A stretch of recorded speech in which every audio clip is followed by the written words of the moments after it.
Bon, salut déjà, j'espère que tu vas bien. Oui, ça va, merci. Et On va un toi? peu parler de ton EP aujourd'hui. Ouais.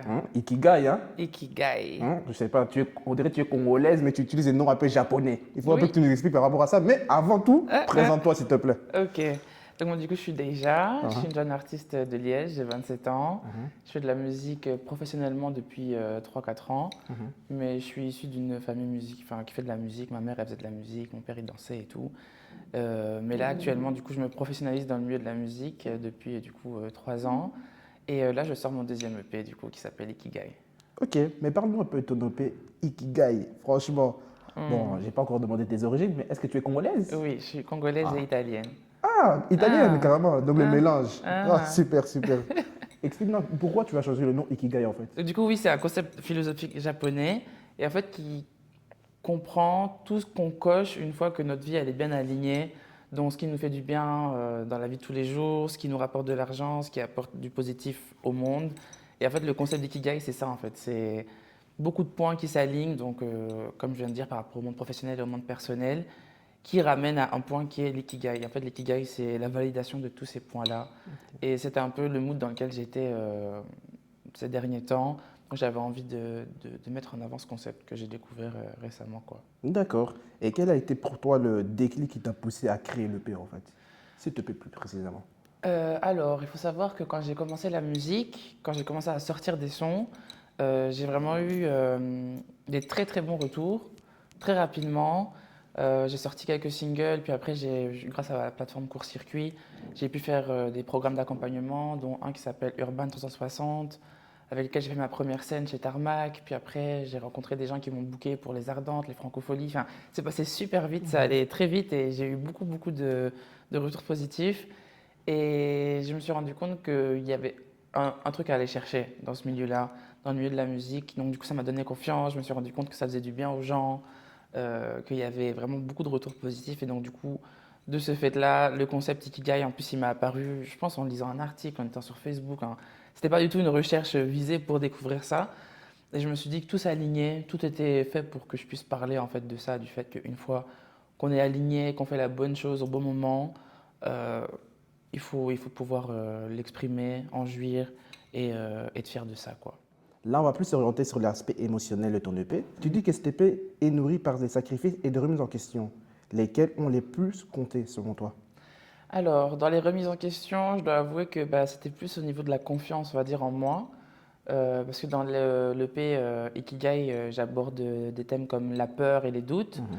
C'est des choses qui font partie en fait du chemin, je pense, quand on se lance dans un projet en tant qu'entrepreneur, artiste quelconque et tout. C'est vrai qu'il y a des fois le syndrome de l'imposteur qui vient en C'est mode est-ce ça. que je vaux la peine? Est-ce que ça va toucher les gens? Est-ce que c'est bien ce que je fais? Parce qu'il y a tellement d'autres gens qui font plein de choses incroyables.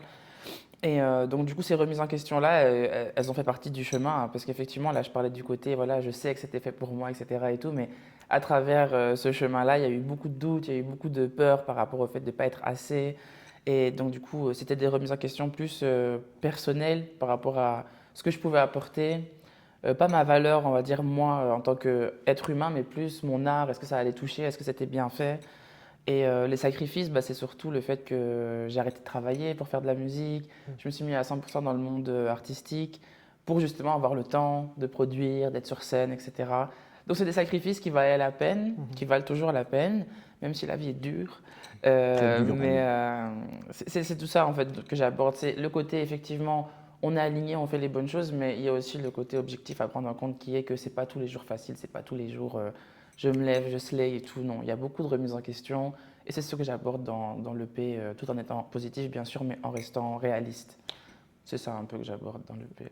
D'accord, merci. Et quelle émotion t'a le plus accompagné pendant la création de ce projet?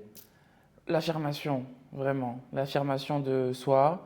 euh, Parce que voilà, dans cette pensée de remise en question et de recherche de ce qui est vraiment bon pour moi, tu es obligé d'avoir confiance, tu es obligé de te dire, ok, c'est ce que je vais faire, quoi. Malgré les doutes, tout ça, comme je disais tout à l'heure, on peut se lever le matin et avoir des doutes, on peut ne pas être sûr du chemin qu'on emprunte, mais il faut réussir du coup à être ancré dans ce qu'on veut passer comme message. Et c'est vraiment ça, je pense, qui m'a motivé à écrire les chansons, parce qu'il y a aussi un des sons qui s'appelle Loving Me First, donc je mets en premier, moi. Et donc du coup, voilà, c'est vraiment ce côté affirmation, estime de soi, l'amour de soi, avec tous ses côtés négatifs et positifs. Mais c'est ça qui m'a motivé, on va dire, à D'accord, faire ce step. d'accord, merci pour encore ces belles paroles. Là, maintenant, on va parler plus sur le processus de la création de ton EP. Comment as-tu commencé? Par des mots, par la mélodie ou par des intonations? Je ne sais pas. Explique-nous, comment était ton mood, tout simplement? Alors, bah, le mood, il était surtout de faire passer un message. Donc, ça a commencé par des mots. Je sais que je voulais aborder la peur, les doutes et aussi l'amour envers moi, ce que je fais pour un peu m'auto-hyper, m'auto-surélever, on va dire, dans ma propre vision de mon art. Tout à fait. Donc ça a commencé plutôt par des mots, avec des thèmes surtout que je voulais aborder. Et ensuite, bah, j'ai de la chance de travailler avec des gens qui sont très réceptifs aussi. Donc j'ai un producteur qui s'appelle Dantes. D'ailleurs, dédicace à Dantes. Dédicace. Dantes qui habite à Bruxelles, qui est le producteur avec qui je travaille depuis que j'ai commencé de la musique. Et donc, du coup, je suis allé avec lui au studio et on a parlé de tout ça, on a créé des prods. J'ai aussi cherché des tonalités, des petites notes, tout ça qui m'intéressait.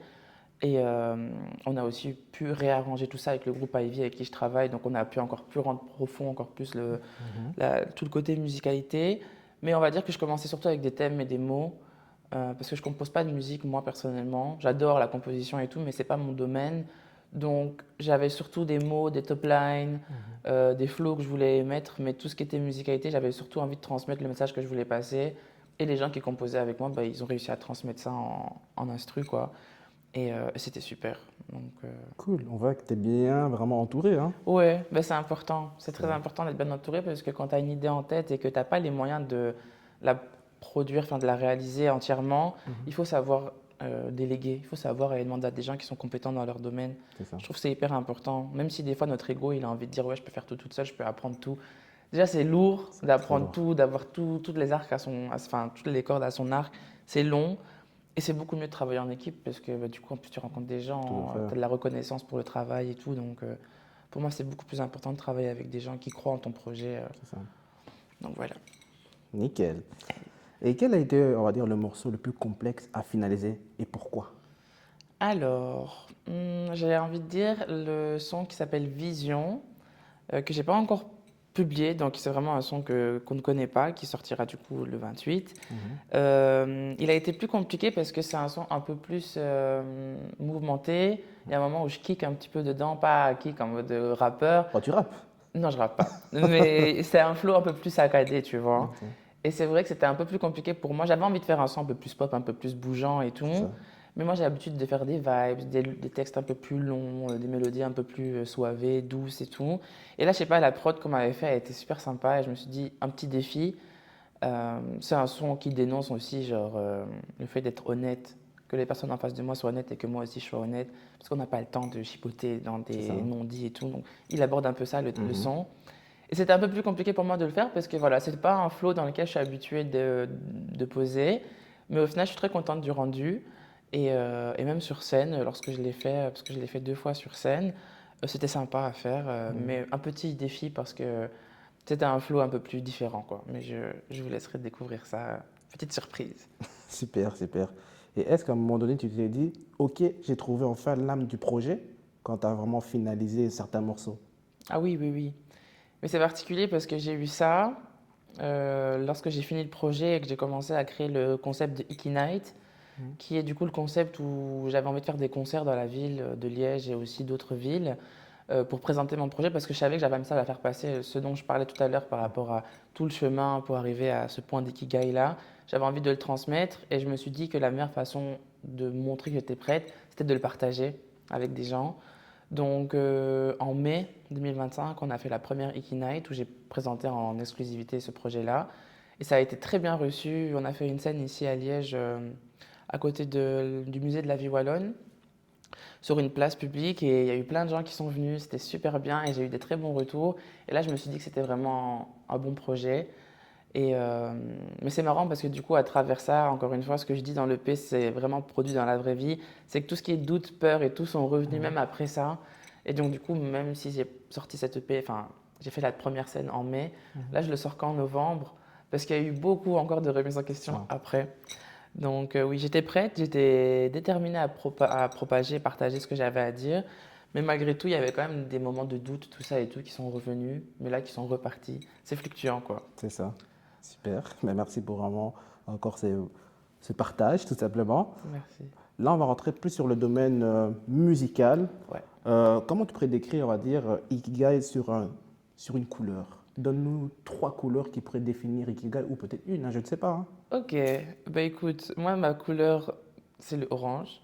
J'adore le orange. C'est une couleur qui m'a suivi depuis mes débuts. On dirait pas, là. Non, mais on dirait pas, mais j'ai fait une petite touche là. Ah ouais, À c'est la vrai, fin. non, c'est vrai, c'est vrai, c'est vrai, c'est vrai. En fait, quand j'ai commencé les sons, j'avais les cheveux orange. J'avais les cheveux orange pour des raisons que je vais pas citer maintenant, je les ai coupés. Mais j'ai commencé avec les cheveux orange, avec une DA fort orange, orange rouge, un peu feu quoi. La passion, tout ça. Donc on va dire que c'est la couleur qui me définissait le plus parce qu'en plus de ça, la couleur orange, je me l'approprie aussi par sa chaleur, par le côté aussi doux, mais aussi un peu profond. Parce que voilà, j'imagine vraiment ça avec le feu. Et c'est vrai que quand tu regardes une flamme, tu peux rentrer dedans. Enfin, pas rentrer physiquement parce qu'on brûle, mais on peut rentrer littéralement dans la flamme. Il y a plein de messages à passer et tout. Donc le orange est vraiment encore là. Mais je dirais aussi le bleu parce qu'on a fait toute une promo autour de Ikigai où on allait à la mer pour filmer un clip. Parce que j'ai sorti le son Loving Me First justement le jour de la première Ikinite, le 31 mai. D'ailleurs, vous pouvez aller le voir sur YouTube. Loving Me First, qu'on a tourné en fait à la mer, en Italie. Donc il y avait vraiment beaucoup le côté aussi eau, nature, etc. Et on va dire que c'est les 2 couleurs prédominantes du projet. Il y en a peut-être d'autres qui ne me viennent pas maintenant à l'esprit, mais orange parce que c'est ma nature, c'est C'est ma ça. couleur. Et le bleu parce que ben, même dans les projets qui vont encore sortir par rapport à Ikigai, il y a aussi beaucoup de rapport à l'eau, parce que c'est un élément que j'aime bien aussi. Donc les 2 éléments, feu, eau, c'est ce qui me définit le plus. Fais attention parce que si, comme tu es congolaise, feu et eau, on va directement Ah, te traiter de sirène. non, mais non, écoute, c'est des beaux éléments. Il faut savoir voir le côté sain de tout ça aussi. C'est vrai. Et voilà. Bah, nickel, merci beaucoup. Ni sorcière, ni sirène. On est On fait d'accord. petite. Ouais, ouais, au moins, Voilà. faut être sûr parce que c'est une communauté assez toxique, mais on vous aime. Mais on On vous vous aime, on vous aime. Je aime. Mais vous ne aime. faites pas des préjugés, C'est ça. On est nous. Au début, On est nous. voilà. Point. Ouais. Ton son mélange la soul, l'R&B et une introspection. Qu'est-ce qui a influencé cette direction? La soul aussi, c'est aussi riche, mais je pense que la R&B, c'est tellement large, il y a tellement de C'est ça. styles de R&B qui est fait, surtout maintenant, que c'est un style hyper bien dans lequel je suis hyper à l'aise. Et la pop aussi, qui est un peu plus présente dans l'Ikigai comparé à mon premier projet, tout, parce que j'avais aussi envie de marquer un peu plus un autre public, quoi. Parce que c'est un peu plus large la pop et j'ai l'impression que ça peut marquer plus de gens, enfin, ça peut sensibiliser plus de gens. C'est ça. Et c'est où il y a plus d'argent aussi, on va pas se mentir, hein. Bah aussi, c'est ça qui marche aussi, C'est tu ça, vois. hein. Donc, c'est vrai qu'il y a aussi le côté, parce que là, on parle du message, de ce que je veux transmettre et tout, et c'est mon envie personnelle, mais ça reste un métier. C'est ça. Donc, il faut aussi réussir à rentrer, sans rentrer dans des cases, on va dire, qui nous bloquent, mais rentrer C'est dans ça. certains styles qui peuvent être écoutés du plus grand public. Surtout ici en Belgique, la pop, elle marche bien. En plus, déjà, j'ai un handicap, entre guillemets, ce qui n'est pas un handicap pour moi, mais c'est ce qu'on me dit souvent, c'est que je chante en anglais. Et on me dit souvent ici en Wallonie et tout parle en français parce qu'on te comprendra mieux, tout ça. Je suis pas vraiment d'accord. Moi, j'aime bien l'anglais. En plus, je trouve que certains sons, certains thèmes sont plus faciles à aborder pour moi en anglais. Mais donc, du coup, voilà, c'est peut-être plus intéressant aussi pour moi d'élargir le style de musique que je fais pour toucher plus de gens. Parce qu'apparemment, il y a des gens qui ne veulent pas écouter de l'anglais, quoi. Mais bon, tant pis. Moi, je sais que ceux qui veulent écouter écoutent et ceux qui ne veulent pas écouter, tant pis. Tu fais partie de la famille de Friendish, le gars qui aime bien les franglais, comme on Ah, dit. j'aime bien le franglais. En plus, c'est littéralement ce que je fais dans mes sons avec un peu de français, un peu d'anglais. Mais non, je trouve que l'anglais, c'est bien. Ouais. C'est une langue qui est utilisée beaucoup, beaucoup dans la musique et les sons qui marchent beaucoup sont aussi en anglais. C'est pas la raison pour laquelle je fais de la musique, parce que j'ai plus de facilité à écrire en anglais. Ouais, après, Parce que je trouve que le français, c'est une mise à nu.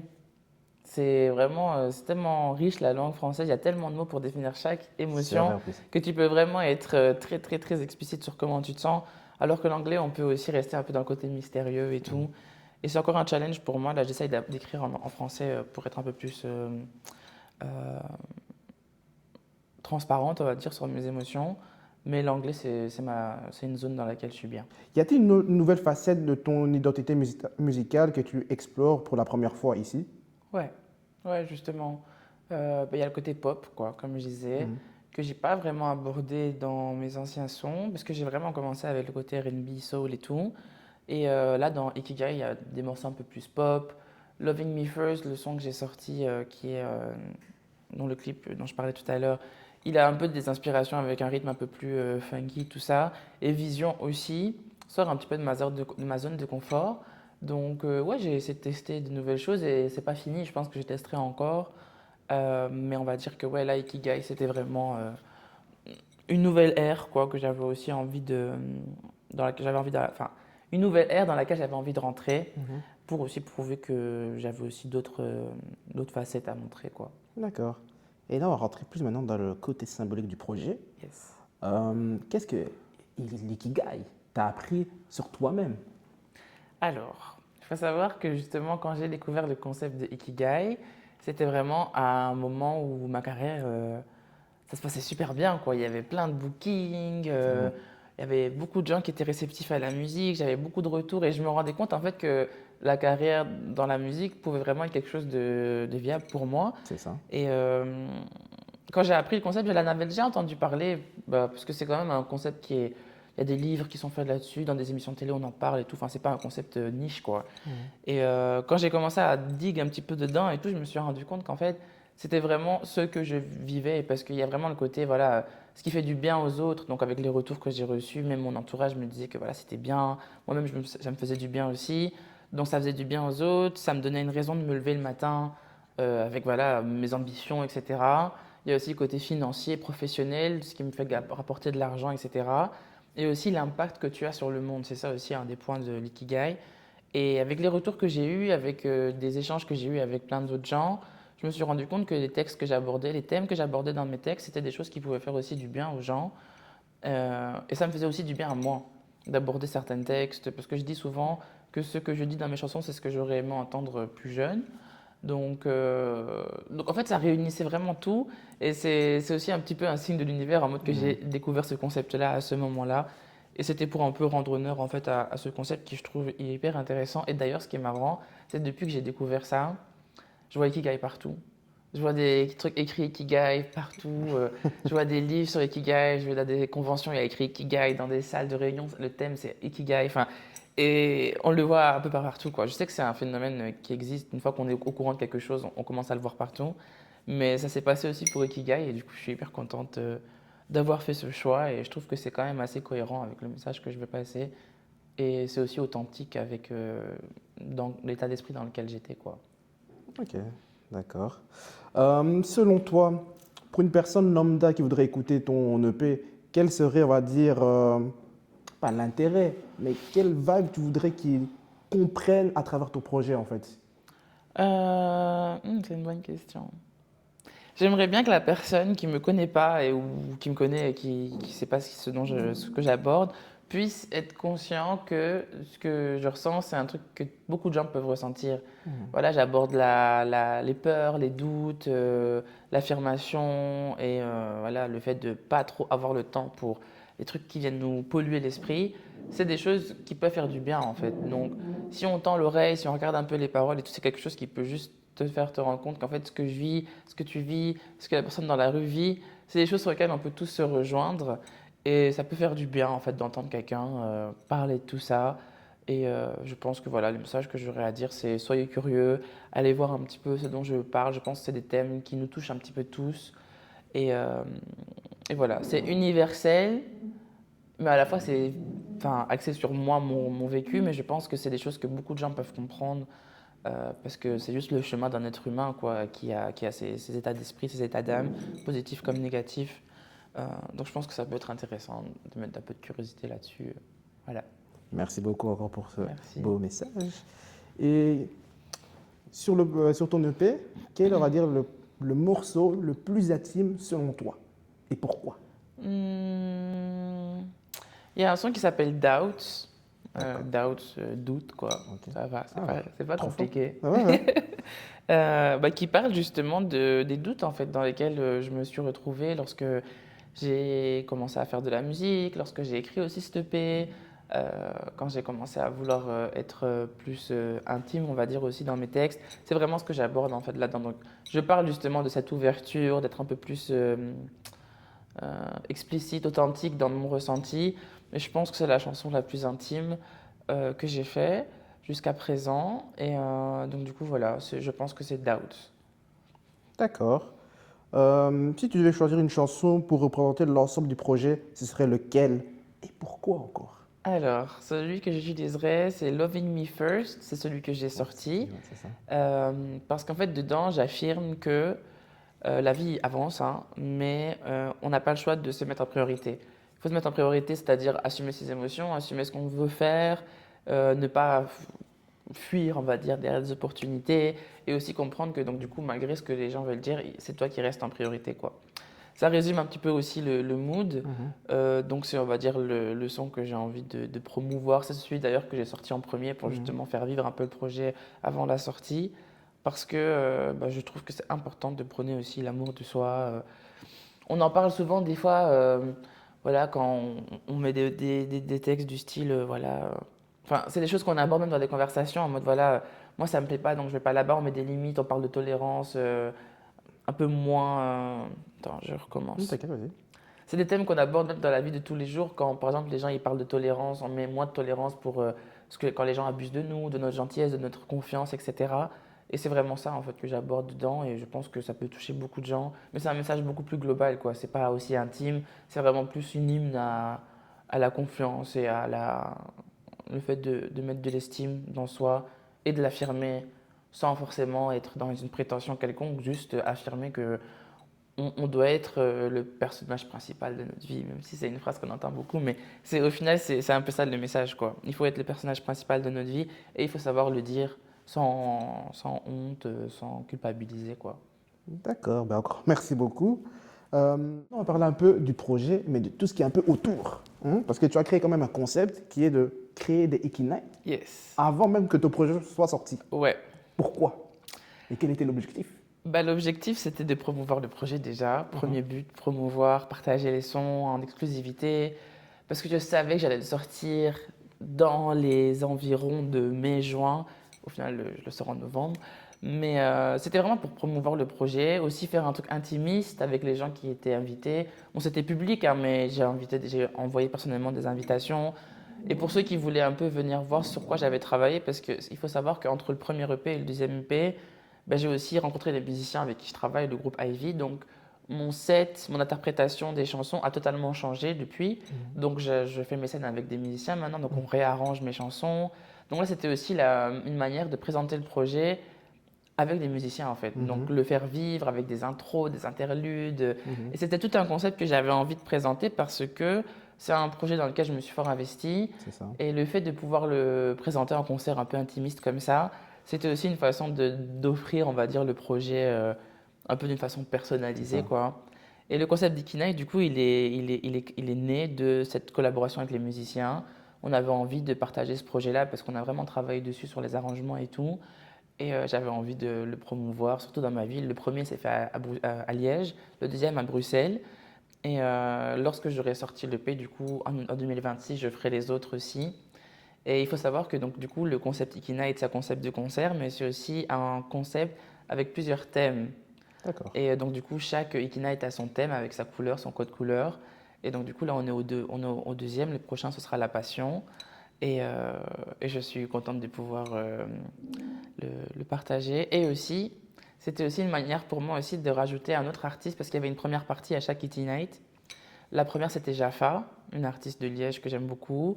La deuxième, c'était Enki, une autre artiste de Liège que j'aime aussi beaucoup et qui ont aussi matché avec le thème de la soirée. Et c'était vraiment bien. C'est un concept dont je suis très fière et qui va encore continuer. Il en reste deux. Et c'était voilà, la raison pour laquelle je l'ai fait avant, c'était surtout pour promouvoir. Et les deux prochains, du coup, ce sera après pour faire la promo, continuer à le promouvoir sans surprise parce qu'il sera déjà sorti, mais ce sera toujours intéressant de faire des concerts, quoi. D'accord, d'accord. Euh, Est-ce que le public t'a aidé pour confirmer certains morceaux en disant peut-être celui-là je dois travailler parce que comme tu faisais des kinaï, bah, tu avais un peu l'avis du Ouais, public, tu vois. ouais, ouais, Donc tu ouais. disais peut-être ce morceau marche moins, donc je dois faire une modification. Est-ce que ça t'a Euh, aidé ou pas? Bah écoute, j'ai pas eu ce genre de retour en mode là, il faudrait que tu fasses ça et Ok, tout. On m'a parlé beaucoup de ma façon d'interpréter les sons parce que bah, c'est ça. c'était aussi la première fois que je faisais un concert organisé par moi avec les musiciens, donc on a tout créé nous, quoi. Mhm, Donc j'ai eu certains retours sur mon énergie sur scène, mhm, etc. On n'a pas vraiment été dans la construction des sons, comment j'aurais dû faire ça et tout. C'était plus une question d'interprétation, peut-être de l'ordre aussi des chansons. J'ai essayé Mhm. de faire un crescendo, C'est ça. mais peut-être que ça aurait peut-être été mieux avec un mélange. Mais j'ai pas vraiment eu de retour quant à la construction du son, de la qualité du son. Mhm. Mais ça m'a aidé parce que donc du coup, il y a eu une alchimie sur un son en particulier qui était Loving Me First, parce que je faisais participer le public, tu vois. Mhm. Et ça aussi, c'est quelque chose dont je n'étais pas vraiment habituée avant, de faire participer le public, de faire des questions-réponses avec eux et tout. Et Mhm. j'ai vu que ça marchait bien. Donc c'est aussi quelque chose que je coche maintenant pour faire mes prochaines scènes. C'est ça. Ce que j'applique depuis, c'est que voilà, j'essaye d'interagir un peu plus, pas que en parole, mais même en chanson, Mhm. les faire chanter certaines harmonies, etc. Et c'est tout un concept C'est aussi ça. que j'ai testé justement pour la première fois à la première Iki Night. Et donc c'est surtout ça que j'avais notifié, c'était qu'il y avait vraiment ce côté interaction avec le public que j'ai pu développer et que j'ai découvert là, quoi. Mais sinon, j'ai pas vraiment eu de retour quant à certains sons qui étaient moins bien que d'autres. C'était vraiment surtout l'interprétation. Mhm. D'ailleurs, en plus, les sons qui ont été les plus compliqués à interpréter, c'était les sons les plus intimes. C'est D'accord. un peu compliqué aussi d'être dans l'intimité, mais d'exprimer parce qu'il faut quand même aussi animer le public, quoi. C'était aussi quelque chose d'un peu plus compliqué, mais ouais.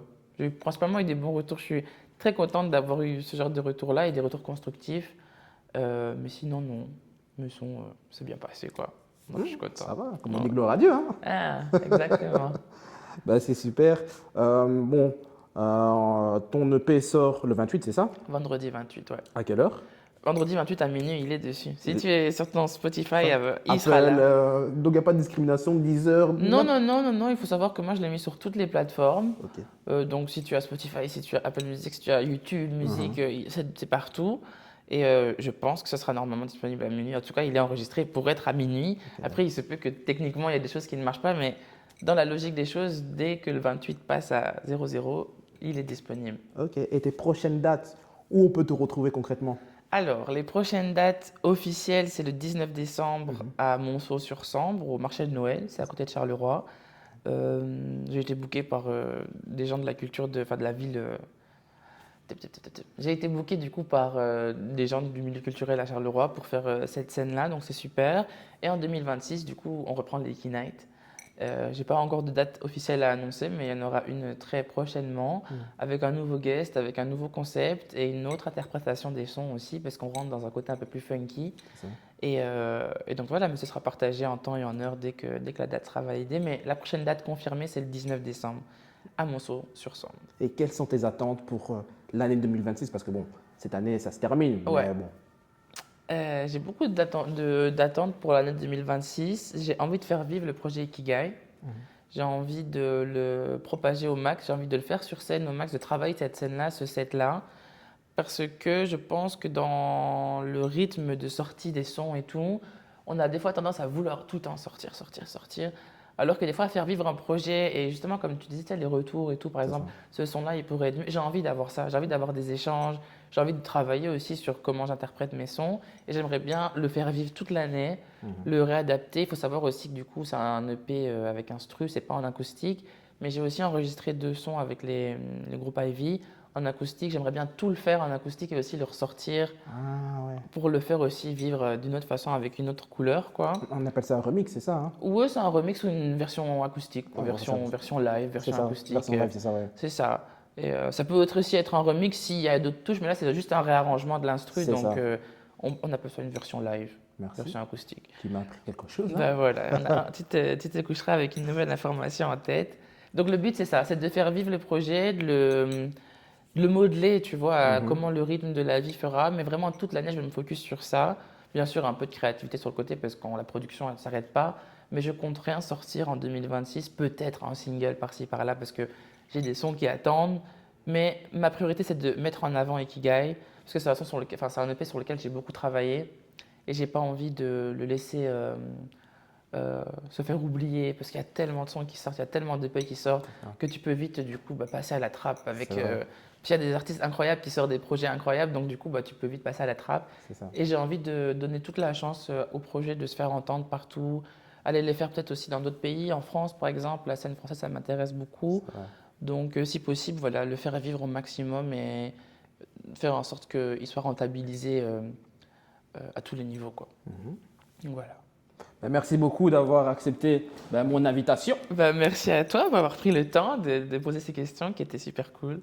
Ah, les gars, c'est Just Chrismo. Si vous le regardez sur YouTube, c'est Chrismo. Bref, ici, on est vraiment à l'aise. Vous avez bien vu que déjà, c'est vraiment ouvert pour nous expliquer son concept de son EP Ikigai. Je pense que nous tous, maintenant, on l'a compris. Si vous ne l'avez Ouais. pas compris, c'est-à-dire qu'il y a un problème. Regardez l'interview à nouveau. Voilà. Il faut rewind. Comme ça me fera 2 vues.